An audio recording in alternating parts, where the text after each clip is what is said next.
ಯುದ್ಧ ಶುರುವಾಗೋದು ಮಾತ್ರ ಗೊತ್ತು. ಆದ್ರೆ ಅದು ಮುಗಿಯೋದು ಯಾರಿಗೂ ಗೊತ್ತೇ ಆಗಲ್ಲ. ಯಾಕಂತಂದ್ರೆ ಯುದ್ಧ ಮುಗಿಯುವ ವೇಳೆ ಎಲ್ಲವೂ ಸರ್ವನಾಶವಾಗಿ ಬಿಡುತ್ತೆ. ಈ ಮಾತು ಇದೀಗ ನಿಜವಾಗ್ತಾ ಇದೆ. ಮನುಷ್ಯ 2024ಕ್ಕೆ ಕಾಲಿಟ್ರು ತನ್ನ ರಕ್ತದ ದಾಹದ ಗುಣ ಇನ್ನೂ ಬಿಟ್ಟಿಲ್ಲ. ಒಂದರ ಪರಿಣಾಮ ಲಕ್ಷ ಲಕ್ಷ ಜನರು ಯುದ್ಧಕ್ಕೆ ಬಲಿಯಾಗ್ತಾ ಇದ್ದಾರೆ. ಹೀಗಾಗಿ ಹಮಾಸ್ ಉಗ್ರರು ಮತ್ತು ಇಸ್ರೇಲ್ ನಡುವೆ ಬೆಂಕಿ ಹೊತ್ತುಕೊಂಡು ಉರಿತಾ ಇದೆ. ಅಂದಹಾಗೆ ಬರೋಬ್ಬರಿ 3.5 ತಿಂಗಳಿಂದ ದಗದಗ ಹತ್ತಿಕೊಂಡು ಉರಿಯುತ್ತಿರುವ ಹಮಾಸ್ ಉಗ್ರರು ಮತ್ತು ಇಸ್ರೇಲ್ ಸೇನೆ ನಡುವಿನ ವಾರ್ ಭಾರಿ ದೊಡ್ಡ ಮಟ್ಟಕ್ಕೆ ಹೋಗ್ಬಿಟ್ಟಿದೆ. ನೋಡ್ತಿದ್ದಂತೆ 16,000 ಜನರು ಬಲಿಯಾಗಿದ್ದಾರೆ.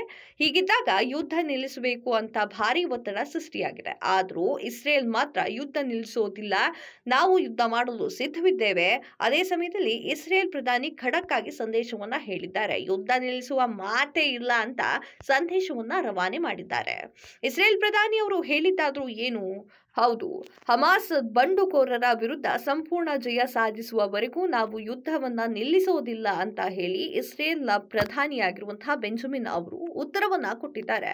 ಈ ಬಗ್ಗೆ ಮಾಧ್ಯಮಗಳಿಗೆ ಮಾಹಿತಿಯನ್ನ ನೀಡಿದ ಅವರು ಹಮಾಸ್ ನಾಶಕ್ಕೆ ಹೊಸ ಪ್ರತಿಜ್ಞೆಯನ್ನ ಮಾಡಿದ್ದೇವೆ.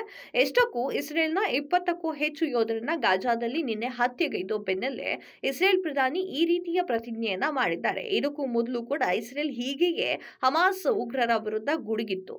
ಯೋಧರ ಮೃತಪಟ್ಟಿದ್ದು ಹೇಗೆ ಅನ್ನೋದನ್ನ ನೋಡೋದಾದ್ರೆ, ಎಷ್ಟಕ್ಕೂ ಗಾಜಾ ಪಟ್ಟಿಯ ದಕ್ಷಿಣ ಹಾಗೂ ಕೇಂದ್ರ ಭಾಗದಲ್ಲಿ ಈಗಲೂ ಹಮಾಸ್ ಉಗ್ರರ ಹಿಡಿತಕ್ಕೆ ಸಿಲುಕಿರುವ ಪ್ರದೇಶದ ಮೇಲೆ ಇಸ್ರೇಲ್ ದಾಳಿ ತೀವ್ರವಾಗಿತ್ತು. ಇದರ ಜೊತೆಗೆ ಗಡಿ ಭಾಗದ ಹಮಾಸ್ ಉಗ್ರರಿಂದ ಮುಕ್ತಗೊಳಿಸುವ ಪ್ರಯತ್ನ ಕೂಡ ನಡೆಸಿದೆ. ಆದರೆ ಹೀಗೆ ಕಾರ್ಯಾಚರಣೆ ನಡೆಯುತ್ತಿರುವ ಸಮಯದಲ್ಲಿ ಗಡಿ ಬದಿಯಲ್ಲಿರುವಂತಹ ಕಟ್ಟಡವನ್ನ ನೆಲಸಮ ಮಾಡಲು ಸ್ಫೋಟಕವನ್ನ ಇರಿಸಲಾಗಿತ್ತು ಅಂತ ಹೇಳಲಾಗ್ತಾ ಇದೆ. ಆದರೆ ಇಸ್ರೇಲ್ ಸೇನೆ ಟ್ಯಾಂಕರ್ ಗುರಿಯಾಗಿಸಿ ಉಗ್ರ ಪಡೆಯು ಗ್ರಾನೇಟ್ ಅನ್ನ ದಾಳಿ ನಡೆಸಿದೆ. ಆಗ ಕಟ್ಟಡದಲ್ಲಿ ಸ್ಫೋಟಕ ಸಂಭವಿಸಿದೆ. ಇಸ್ರೇಲ್ನ ಸೇನೆಯ ಒಟ್ಟು 21 ಯೋಧರು ಮೃತಪಟ್ಟಿದ್ದಾರೆ. ಕಡ್ಡಿ ತುಂಡು ಮಾಡಿದ ಮಾತು ಬರ್ತಾ ಇದೆ. ಹೀಗೆ ತನ್ನ ಸೈನಿಕರ ಬಲಿಗೆ ಪ್ರತಿಯಾಗಿ ಇದೀಗ ಇಸ್ರೇಲ್ ಮತ್ತೊಂದು ಉಗ್ರರ ರಕ್ತ ಹರಿಸಲು ಸಜ್ಜಾಗಿ ನಿಂತುಬಿಟ್ಟಿದೆ.